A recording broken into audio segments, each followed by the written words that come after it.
Guys, welcome back to Foreign Reacts. Today we're going to be checking out a video titled Americans Living Abroad, First Time You Realize America Really Messed You Up. So let's see what that video is about. Please do subscribe and join the family here at Foreign Reacts, and let's get right into that video, guys. Literally early this morning, I dragged my ass to the embassy, which is an hour away from where I'm living in the Netherlands. I get into the embassy, I do my thing, I go up to the window, and I'm getting my passport name changed. I need a new passport so that I can leave, go back to the States to see my family, and come back into the country here. And I've been waiting for this meeting for over a month. I give the woman all of my stuff, and she's like, okay, great, where are the stamps? And I had printed out a checklist from the embassy website, and there were no stamps on this checklist. But apparently I needed to bring a couple of stamps so that way I could pay for the postage for the government to send me my passport, which I already have to pay for. And I already have to pay taxes in America, but I obviously don't see any of the benefit because I'm not living in the country. Why can't you just pay for my stamps? So now I have to wait 3 more months for another appointment to get my passport. I've lived abroad for a little over a year, and coming back for the holidays, I have really come to realize that the food in this country is garbage. Yeah. Since leaving the US, I have lost about 40 pounds, and I have not tried to lose weight. I haven't been conscious that I'm losing weight. It just has naturally fallen off of me because food in other countries is not over-processed. It's not packed with sugar and preservatives and all of the things that are in the food here. And since being back, even for the short amount of time that I've been here, I have found it extremely difficult to maintain my weight, even though I'm not overeating. I'm eating basically the same diet I was eating abroad. It's simply the way the food is processed. So moral of the story, try eating organic as much as possible. This food is killing you. Okay, so I was living in Thailand and I got into a motorcycle accident. Oh, because the Lord. guy in front of me turned without a blinker. Like, he was on a moped and he just kind of turned into the side of me and just knocked us both over. And so my motorcycle landed on my knee and I couldn't walk, so they needed to call me an ambulance to go to the hospital. But, like, I was like, I can't afford an ambulance, so the whole time that they're like, the ambulance is coming and they're like putting me in the ambulance, I was like, how much is this gonna cost? How much does this cost? Like, I someone can pick me up, how much does this cost? Because like in the States it could be like $4,000 to get a 15-minute ride to the hospital. And the guys just laughed at me and they were like trying to figure out the word for it, and they're like, free, it's free. And I was like, huh, well, that's different. So I'm an American living in Ireland. I moved here a couple months ago for school. And while there's a whole list of things that I can probably talk about, the one thing that comes to mind is a conversation that I had with a couple of my Irish friends. And that was the topic of healthcare. Basically, my Irish friends were asking me how much it costs to take an ambulance, to stay in a hospital overnight, to give birth in a hospital, things like that. And I was telling them stories about how sometimes my insurance wouldn't cover out-of-state tuition when I was going to college in a different state than the state that I was born in. Like one time when I went to the ER out of state, my bill ended up being like $15,000. And that was including insurance. I even talked about the fact about how expensive it was to take an ambulance and how people like refuse to call ambulances even in emergencies because the bill is going to be so high. And then my Irish friends just started telling me the prices of things, like how it costs very little to stay in a hospital overnight. And I also realized how much cheaper my insurance was here than in America. America's a scam. Hi, my name is Laura and I'm an American living in Germany, and there are a lot of reasons that I don't ever want to leave, but at the top of that list is safety. As a woman, I feel safe even if it's late at night and even if I'm by myself.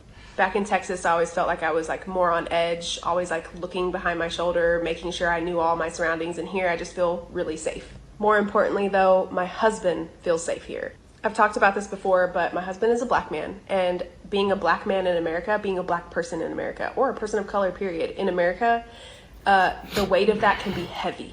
We're not worried about him getting pulled over by the police and becoming another statistic. And of course, Germany has its own issues with racism, but the peace of mind that we have here, that he has here, is everything. Also, Glühwein beer and fresh bread. So I'm not really going to make a definitive statement and say why I will never go back, but I will tell you why I will stay away for the time being. I live in Germany because I'm happier in Germany. Germany, all of it makes me happy. I'm happy here, which is in relative contrast to what a lot of other people on this app say. A lot of other expats in Germany will say things about the United States that they don't like, and that's why they left. And of course, correlation is not causation, but I can start to glean that maybe you didn't like the United States and you thought you'd find happiness in Germany, which is your absolute right. You can absolutely do that. If you're seeking happiness, that's the best thing. But I left the United States because I had been stationed in Germany before, and I absolutely love Germany. Not because I don't like or cannot tolerate the United States. So I'm not going to say that I'm never going to go back. I'm just saying I'm staying away for now. I no longer have to budget for my health. When something's wrong with my body or I have a concern, I don't have to wait until I can afford it. I just go get it checked immediately. When the doctor says, hey, I'd like you to have these tests done, or hey, I would like you to go see this specialist, I no longer have to say, and how much will that cost?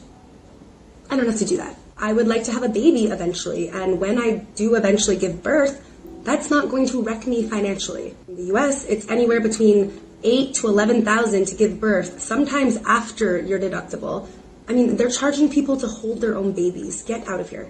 In France, we do not live to work. We work to live. We have a 35-hour work week, and it's actually illegal for your boss to send you an email outside of working hours. My company gives me ticket resto, which is money that I can use every month for my meals or for my groceries, and it really adds up. I have 25 days vacation plus 11 RTT days, so that's 36 days total for time off, plus national holidays. And it is encouraged to take your vacation time. In fact, in the month of August, almost the whole country just fucks off to the south of France. Like, you will send an email to someone and your response will be, hey, out of office until September 1st, enjoy your summer. My cell phone bill is $15 a month and my Wi-Fi is $20 a month. Rent is so much cheaper here. I'm living in the dead center of Paris and I pay the same right now as I did for my apartment outside of Boston in Malden. Landlords cannot say no to you just because you have a cat or a dog. They're not allowed to. Why does nobody talk about that? That's fucking awesome. If you want to buy a home, interest rates are 1%. There's a program called CAF. It's for students. I never used it, but if you're a student, the government will give you money every month to help pay for your rent between like $400 and $600, which is really cool. The food is actual food and it's not filled with garbage. And as a result, there's not really an obesity pandemic here.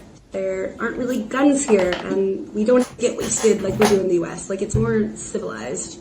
I love being surrounded by people who are different than me. I'm learning new perspectives every single day, being humbled every single day, and it's just awesome to be in a completely different culture and actually surviving here. Plus, I can fly to other countries so easily and affordably, which is awesome. I couldn't do that in the US. I just love it here. I'm not going back. Healthcare. I've lived abroad now for, I think, but yeah, I get my euro for staying. And in America, that is a privilege. Since being here in Turkey, the only thing that I've had to worry about is my education. And in America, that is a privilege to worry about college while you are in college. When to get her if you pass your class.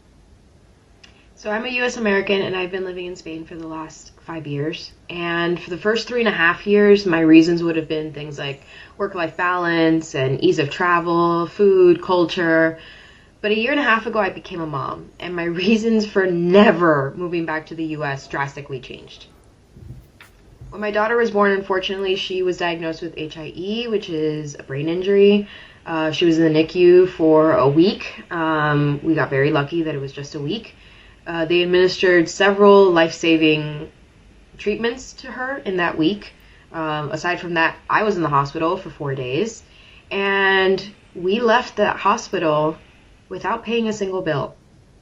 So during that very, very difficult week of talking to multiple doctors and seeing what the future was going to hold, we never had to worry about how we were going to pay for all of this. Something that was nobody's fault and was just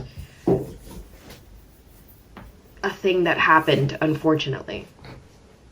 So my daughter is now under the care of a neurologist for, if all goes well, 3 years.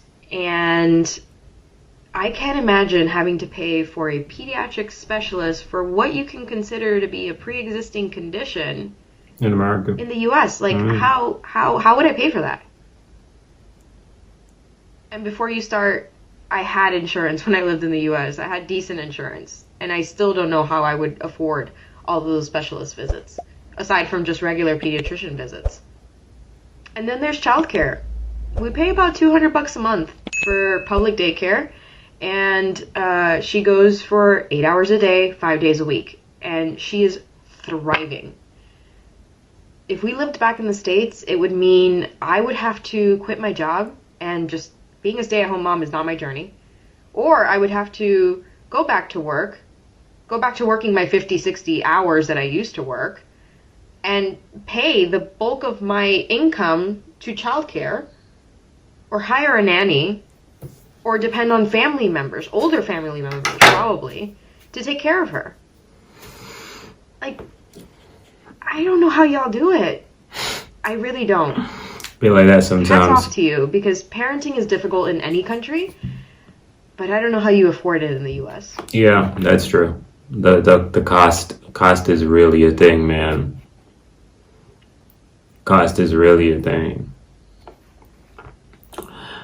But man, that's gonna be it, guys. I'm out of here, man. It's crazy. I'm out of here, guys. Peace.